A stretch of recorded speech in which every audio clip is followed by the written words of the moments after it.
Bonjour à tous. Je viens de rencontrer un monsieur. Monsieur Tchama. Il s'appelle Monsieur Tchama. Voilà. Il dit qu'il est le fan de Eto'o. Monsieur, dites-moi, pourquoi vous êtes si fan de Eto'o? Non, Eto'o, c'est que le football camerounais est devenu, c'est grâce à Eto'o. Ah ouais. Ah oui, ça. Vous êtes églésien ou Ah là, jusqu'à la mort. Ah ouais? Je suis églésien jusqu'à la mort.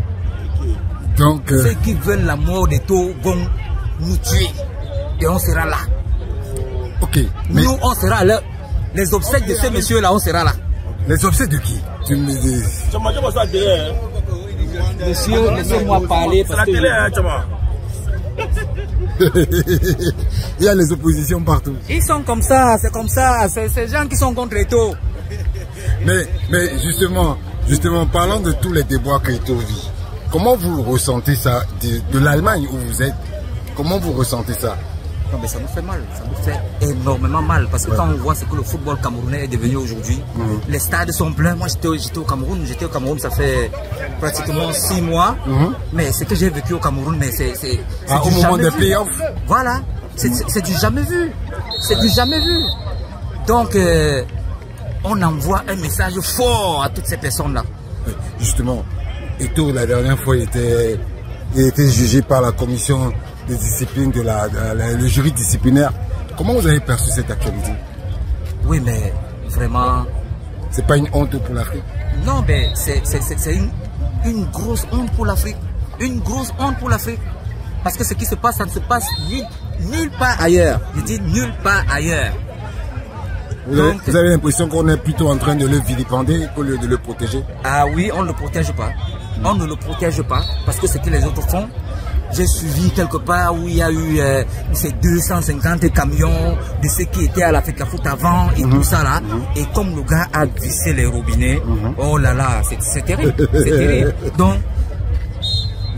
vous voyez que je me retrouve un peu en lui parce que mais justement c'est sa pseudo-actualité sur sa nationalité. Comment vous pensez? Non, mais ça n'a rien à voir avec la double nationalité et tout. Eto'o, c'est un Camerounais comme tout le monde. Eto'o, c'est un Camerounais comme tout le monde. La double nationalité, déjà, le vieux, on espère qu'il sera toujours là. Mais, qu'on ne nous cache pas. Parce que si le vieux s'en va maintenant, là, ce qui est sûr, c'est que ces gens-là. Bon, là, il ne faut pas parler de politique. Moi, je ne parle pas de politique. Ok, d'accord, merci. Voilà, tu vois. Bon, parce que moi, je fais juste ce petit témoignage parce que depuis le matin, j'ai rencontré le monsieur. Il m'a appelé les journalistes de Eto'o. Oui. Et je me suis dit, bon. Ah oui, parce que je vous suis à la lettre.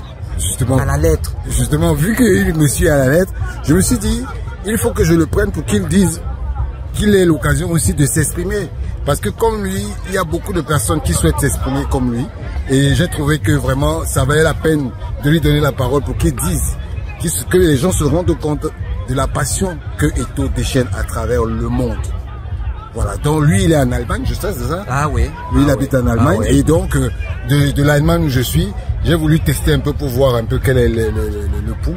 Vraiment, merci. Dites, est-ce que vous avez un mot à dire à Eto'o? Si vous parlez Bassa, dites-lui ça en Bassa. Si vous parlez en français, dites-lui ça en français. Je suis Yaoundé. Dites ça en Yaoundé. Atareto. Quel est ici au soir? Atara, quel est ici au soir? Ici où on bosait les morceaux, nous on vous. Ça, je te dis ça honnêtement. Nous sommes derrière toi. Notre église là, ça ne se fermera jamais. Et Nala. Merci beaucoup. Abimte. Abimte. Ciao.